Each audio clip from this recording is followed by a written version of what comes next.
ನಮಸ್ತೆ ಎಲ್ಲರಿಗೂ. ಅವತ್ತು ನಾನು ಹೇಳ್ದಾಗೆ ಸರ್ ಅನ್ನೋಂತ ಕರೆಯೋದಕ್ಕಿಂತ ಮುಂಚೆ ಯೋಚನೆ ಮಾಡಬೇಕು ಅಂತ ಬ್ರಿಟಿಷರು ನಮಗೆ ಈ ಸರ್ ಅನ್ನೋದನ್ನ ಬಿಟ್ಟೋಗ್ಬಿಟ್ರು. ಸರ್ ಅನ್ನೋದ್ರ ಮೀನಿಂಗ್ ಏನು ಗೊತ್ತಾ?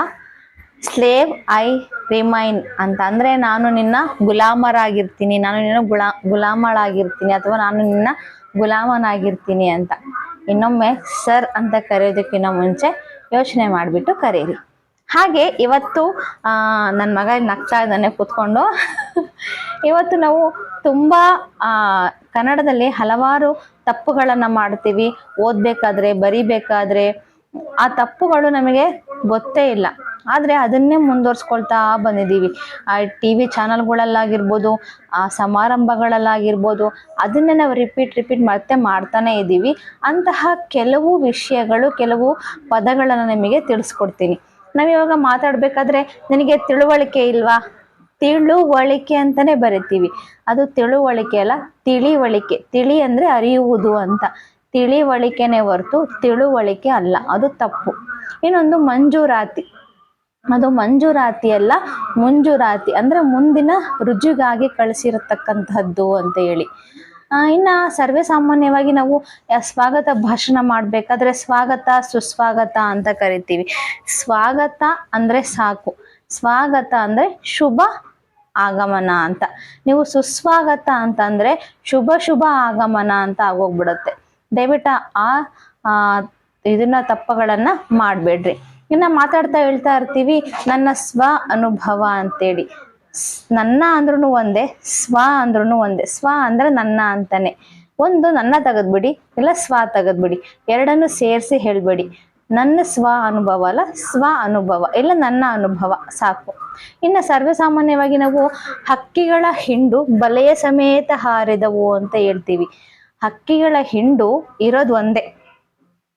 ಬೇರೆ ಸಪ್ರೇಟ್ ಪಕ್ಷಿಗಳಿದ್ರೆ ಪಕ್ಷಿಗಳು ಹಾರಿದವು ಅಂತ ಹೇಳಿದ್ರಲ್ಲಿ ಅರ್ಥ ಇದೆ. ಆದ್ರೆ ಹಕ್ಕಿಗಳ ಹಿಂಡು ಇರೋದು ಒಂದೇ. ಆದ್ರೆ ನಾವೇನ್ ಮಾಡ್ತೀವಿ? ಬಲೆಯ ಸಮೇತ ಹಾರಿದವು. ಹಕ್ಕಿಗಳ ಹಿಂಡು ಬಲೆಯ ಸಮೇತ ಹಾರಿತು, ಈ ರೀತಿ ಹೇಳಿದ್ರೆ ಅದು ಕರೆಕ್ಟು. ಇನ್ನೊಂದು, ಯಾರ ಮನೆ ಗೃಹ ಪ್ರವೇಶಕ್ಕೆ ಕರಿಬೇಕಾದ್ರೆ ನಮ್ಮ ಮನೆಯ ಗೃಹ ಪ್ರವೇಶಕ್ಕೆ ಬನ್ರಿ ಅಂತಾರೆ. ಗೃಹ ಅಂದ್ರೂ ಒಂದೇ, ಮನೆಯ ಗೃಹ ಪ್ರವೇಶ, ಮನೆಯ ಪ್ರವೇಶ ಅಂತ ಆಗುತ್ತೆ. ಬೇಡ, ನಮ್ಮ ಗೃಹ ಪ್ರವೇಶಕ್ಕೆ ಬನ್ನಿ ಅಂತ ಕರೆದ್ರೆ ಸಾಕು. ಇನ್ನ ಅಟ್ಟದ ಮೇಲೆ ಹೋಗ್ತೀನಿ ಅಂತ ಅಂತಾರೆ. ಅಟ್ಟ ಅಂದ್ರೇನೆ ಮೇಲೆ ಅಂತ ಮೀನಿಂಗು. ಮತ್ತೆ ನೀವು ಮೇಲೆ ಅಂತ ಹೇಳೋ ಅವಶ್ಯಕತೆ ಇಲ್ಲ. ಅಟ್ಟಕ್ಕೆ ಹೋಗ್ತೀನಿ, ಇಲ್ಲ ಮೇಲೆ ಹೋಗ್ತೀನಿ, ಇಷ್ಟು ಸಾಕು. ಅಟ್ಟದ ಮೀನಿಂಗು ಮೇಲೆ ಅಂತಾನೆ. ಇನ್ನ ಕೂಲಂಕುಷ ಅಂತೀವಿ. ಕೂಲಂಕುಷ ಅಲ್ಲ, ಕೂಲಂಕಷ ಅದು. ಈ ರೀತಿ ಸಣ್ಣ ತಪ್ಪುಗಳನ್ನ ನಾವು ಮಾಡ್ತಾ ಹೋಗ್ತೀವಿ. ಕೋಟ್ಯಾಂತರ ಅಂತೀವಿ. ಕೋಟ್ಯಾಂತರ ಅಲ್ಲ, ಟ ಇಳಿಸೋ ಆಗಿಲ್ಲ, ಕೋಟ್ಯಾಂತರ ಅಷ್ಟೇ. ಜಯಂತ್ಯೋತ್ಸವ ಅಂತೀವಿ, ಅಲ್ಲ ಜಯಂತ್ಯುತ್ಸವ ಅದು.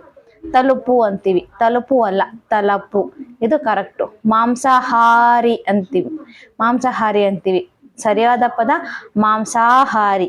ಇವಾಗ ದಿಕ್ಕುಗಳನ್ನು ಸೂಚಿಸ್ಬೇಕಾದ್ರೆ ವಾಯುವ್ಯ ಅಂತೀವಿ, ಅದು ಸರಿಯಾದ ಪದ ವಾಯುವ್ಯ ಅಲ್ಲ.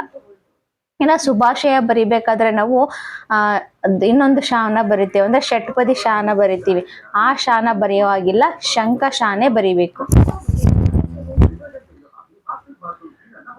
ಅದು ಶುಭ ಪ್ಲಸ್ ಆಶಯ, ಶುಭಾಶಯ ಅಂತಾನೆ ಆಗುತ್ತೆ. ಇನ್ನೊಂದು ಹೈನೋದ್ಯಮ ಅಂತ ಕರಿತೀವಿ. ಹೈನೋದ್ಯಮ ಅಲ್ಲ, ಅದು ಹೈನುದ್ಯಮ. ಹೈನು ಉದ್ಯಮ ಅಂದ್ರೆ ಹೈನು ಎಂಬುದು ಕನ್ನಡ ಪದ, ಉದ್ಯಮ ಎನ್ನುವುದು ಸಂಸ್ಕೃತ ಪದ. ಇವೆರಡರ ನಡುವೆ ಸಂಧಿ ಆಗೋದೇ ಇಲ್ಲ. ಹಾಗಾಗಿ ಅದನ್ನ ಸಂಧಿ ಮಾಡೋದಾದ್ರೆ ಕನ್ನಡದ ಸ್ವಭಾವಕ್ಕೆ ತಕ್ಕಂತೆ ಹೈನುದ್ಯಮ, ಹೈನು ಪ್ಲಸ್ ಉದ್ಯಮ, ಹೈನುದ್ಯಮ ಲೋಪ ಸಂಧಿ ಆಗುತ್ತೆ. ಹಾಗಾದ್ರೆ ಹೈನೋದ್ಯಮ ಸರಿಯಾದ ಪದವಲ್ಲ, ಹೈನುದ್ಯಮನೇ ಸರಿಯಾದ ಪದ. ಇಷ್ಟು ಇನ್ನೂ ತುಂಬಾ ಇದಾವೆ. ಅದನ್ನೆಲ್ಲ ಸೇರಿಸಿ ಒಂದು PDF ಮಾಡಿಬಿಟ್ಟು ಹಾಕ್ತೀನಿ. ದಯಮಾಡಿ ಕನ್ನಡವನ್ನು ಓದಬೇಕಾದ್ರೆ ಆಗಲಿ, ಬರಿಬೇಕಾದ್ರೆ ಆಗಲಿ, ನೀವು ಅಷ್ಟೇ ಭಾರತ ಹೇಳ್ಬೇಕು. ಭಾರತ ಅಂತೀವಿ. ಮಕ್ಕಳು ಹೇಳ್ತಾ ಇರ್ಬೇಕಾದ್ರೆ ಅದನ್ನ ತಿದ್ಕೋತಾ ಹೋಗ್ಬಿಟ್ರೆ ಅಲ್ಲಿ ಸಮಸ್ಯೆನೇ ಇರಲ್ಲ. ಆ ಜನಗಣಮನ ಹೇಳ್ತಾ ಇದೀವಿ, ಗೇಹ ಕಡೆ ದೇಹ ಹೇಳ್ತಾರೆ, ದೇಹ ಕಡೆ ಗೇಹ ಹೇಳ್ತಾರೆ. ತವ ಶುಭ ಹೋಗ್ಬಿಟ್ಟು ತಬ ಶುಭ ಹೇಳ್ತಾ ಇರ್ತಾರೆ. ಆ ಸ್ಕೂಲ್ಗಳಲ್ಲೂ ಅದನ್ನ ಸರಿ ಮಾಡೋದಿಲ್ಲ, ಪೇರೆಂಟ್ಸ್ ಕೂಡ ಅದನ್ನ ಸರಿ ಮಾಡೋದಿಲ್ಲ. ಆ ಮಿಸ್ಟೇಕ್ ಏನಾಗುತ್ತೆ, ಹಾಗೆ ಕಂಟಿನ್ಯೂ ಆಗ್ತಾ ಅದೇ ಸರಿಯಾದ ಪದವಾಗಿ ಹೋಗ್ಬಿಡುತ್ತೆ.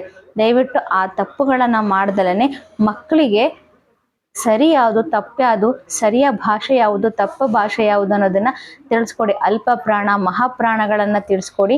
ಆಗ ಮಗು ಉತ್ತಮವಾಗಿ ಕಲಿಯುತ್ತೆ ಅಂತ ಹೇಳ್ತಾ, ದಯಮಾಡಿ ಸರಿಯಾದ ಕನ್ನಡ ಉಪಯೋಗಿಸಿ, ಕನ್ನಡವನ್ನು ಉಳಿಸಿ ಬೆಳೆಸಿ ಅಂತ ಕೇಳ್ಕೊಳ್ತಾ ಇದ್ದೀನಿ.